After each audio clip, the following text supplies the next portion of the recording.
Selon Reuters, des photographies satellites montrent les forces russes se rapprochant de Kiev et tirant des tirs d'artillerie à proximité de zones résidentielles.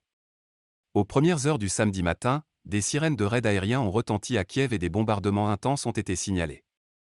Vendredi, les forces russes ont bombardé des villes autour de l'Ukraine, semblant se réorganiser pour un futur assaut sur Kiev, alors que le président ukrainien Volodymyr Zelensky a déclaré que le conflit avait atteint un tournant stratégique.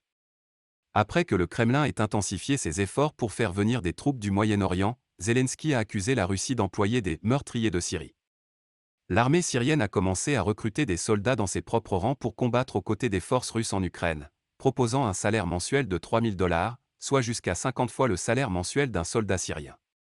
Dans une proclamation publiée à la suite de leur conférence à Versailles, les dirigeants de l'UE se sont engagés à se réarmer collectivement et à devenir autosuffisants en nourriture, en énergie et en matériel militaire, décrivant le conflit russe comme un bouleversement tectonique dans l'histoire européenne.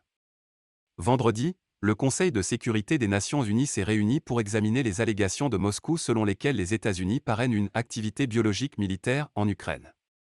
Vassily Nebenzia, ambassadeur de Russie auprès des Nations Unies, a mis en garde contre une dissémination incontrôlée d'agents biologiques d'Ukraine à travers l'Europe.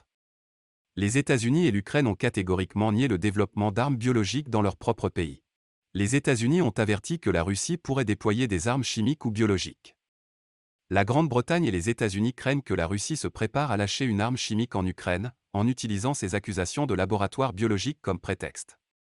La Russie accuse injustement d'autres pays depuis longtemps des crimes même que la Russie elle-même commet, a déclaré l'ambassadrice américaine à l'ONU, Linda Thomas-Greenfield. Alors que l'offensive militaire russe prenait de l'ampleur, 3 villes ukrainiennes ont été frappées par des frappes aériennes vendredi, dont 2 dans l'ouest du pays. Les raids ont ciblé les aérodromes de Loutsk et d'Ivano-Frankivsk, qui sont éloignés des principales zones de guerre, ainsi que des structures résidentielles à Dnipro, une ville stratégiquement importante.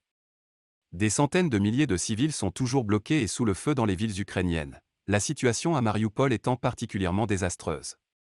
La population russe n'a pas accès à l'électricité ou au réseau de téléphonie mobile 10 jours après le début du siège, et l'eau et la nourriture s'épuisent.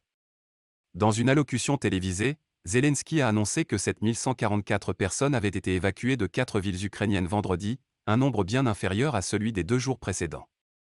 Zelensky a accusé la Russie de refuser de permettre aux civils de quitter Marioupol et a déclaré que l'Ukraine tenterait à nouveau samedi d'envoyer de la nourriture et des médicaments.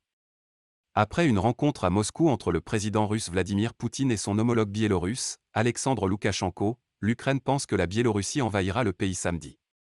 L'Ukraine a accusé la Russie d'avoir tiré depuis l'espace aérien ukrainien vers un hameau biélorusse près de la frontière dans le but d'entraîner la Biélorussie dans le conflit.